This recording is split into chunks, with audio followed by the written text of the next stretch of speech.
Hello, this is Sean. Today I'm going to show you how to use your library card to access ebooks, audiobooks, comic books, music, movies, and some television shows using Hoopla.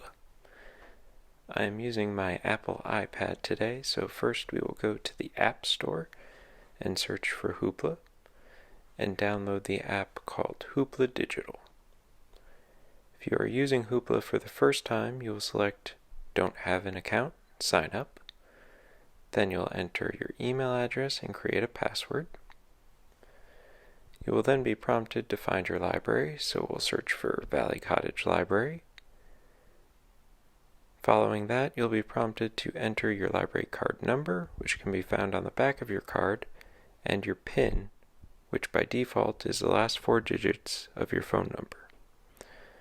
When you are signed in, you'll be greeted by the My Hoopla page, as evidenced by the house icon on the bottom of this screen. And this is where you will find all of the items that you have checked out. You can select other icons on the bottom of the screen to browse Hoopla's offerings in various media categories, including video, music, and books, or use the search feature on the far right of the screen. Within the media categories, there are some further subdivisions. Video includes movies and television, and books includes audiobooks, comics, and eBooks.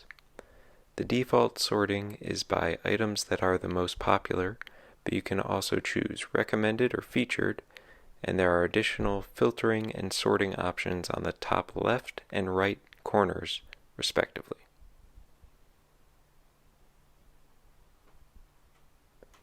As you scroll down this screen, more titles will continue to populate.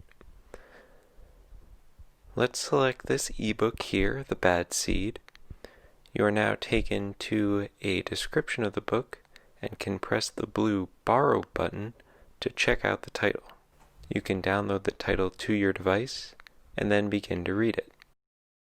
You tap or swipe the right side of the screen to move forward, or tap or swipe the left side of the screen to move backwards. Back on the My Hoopla page, under the Settings menu, you have different options. 2 that might be useful to explore are the recommendation settings, where you can select genres that interest you to allow Hoopla to curate more titles that you might enjoy, and under personal settings, you can turn off your checkout history. If you are setting up Hoopla on your child's device, you can also turn on Kids mode to show all of the Hoopla titles available for children. With Kids mode turned on, you can see that children's content is highlighted across all the media categories. Currently, you are allowed to borrow 8 titles per month. The remaining number of borrows is listed in gray above your current checkouts, and your borrows will automatically refresh the first day of the following month. Those are the basics to Hoopla. If you have any questions, feel free to reach out via email to vclref@rcls.org. Happy reading!